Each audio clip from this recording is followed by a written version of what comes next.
అర్ధనారీశ్వర ఆలయానికి ఒక కుటుంబం వచ్చారు, అందమైన కుటుంబం.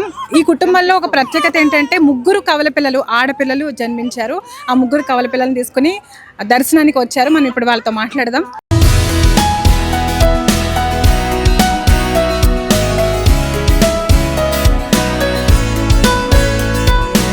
నమస్కారం అండి. నమస్తే అండి. నమస్తే. ఎక్కడి నుంచి వచ్చారు?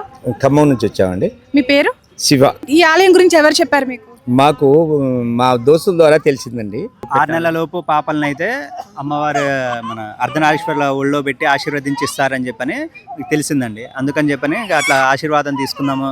దేవతామూర్తులు ఎక్కడ మనకి తెలంగాణలో ఎక్కడ లేరు అర్ధనారీశ్వర్లు అనేది, కాబట్టి ఇక్కడ ఫస్ట్ టైం ఇక్కడ ఉంది అని చెప్పని మనకి తెలిసేసరికి దాని పర్పస్ అని చెప్పని వచ్చామండి. పాప వయసు ఎంతని పిల్లలవి? రేపటితో 6 నెలలు అవుతాయండి. అందుకే ఒక రోజు ముందు వచ్చాము. ఒక రోజు ముందు వచ్చి ఇప్పుడు ఒళ్ళో పెట్టడానికి అయిపోయిందా?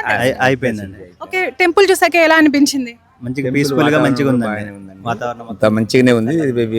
ఆలయంలో కూడా మంచి ఫ్రీగానే దర్శనం అయింది మాకు అందరినీ.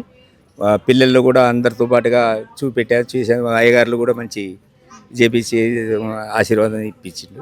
ట్రిప్లీస్ పుట్టడం ఫస్ట్ టైం అండి. చాలా వండర్గా అనిపించింది, మాకు థ్రిల్లింగ్ ఉంది. ముగ్గురు ఒకేలా పుట్టడం అనేది చాలా హ్యాపీగా ఉంది. ఎన్కే టెంపుల్కి వచ్చాం.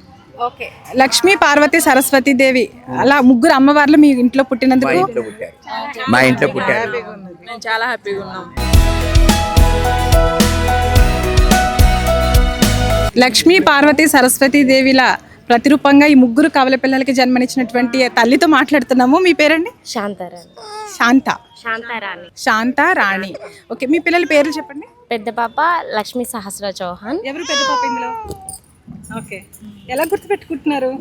అంటే రోజు చూస్తున్నాం కదా. ఓకే, చిన్న పాప? రెండో పాప ఏమో లక్ష్మీ సమన్విత చౌహాన్. ఓకే, తను చిన్న పాప లక్ష్మీ సంయుక్త చౌహాన్. పేర్లు కూడా అమ్మవారి పేర్లే కలిసేటట్టు లక్ష్మీ సహస్రనామాల్లోనే పేర్లే ఇవి. సహస్ర గానీ, సమన్విత గానీ, సంయుక్త గానీ ఈ 3 పేర్లు అందులో ఉన్న పేర్లనే మేము పాపలకు కూడా పెట్టాము. అమ్మవారి పేర్లు అర్థం వచ్చేలాగా పెట్టాము. అవునండి.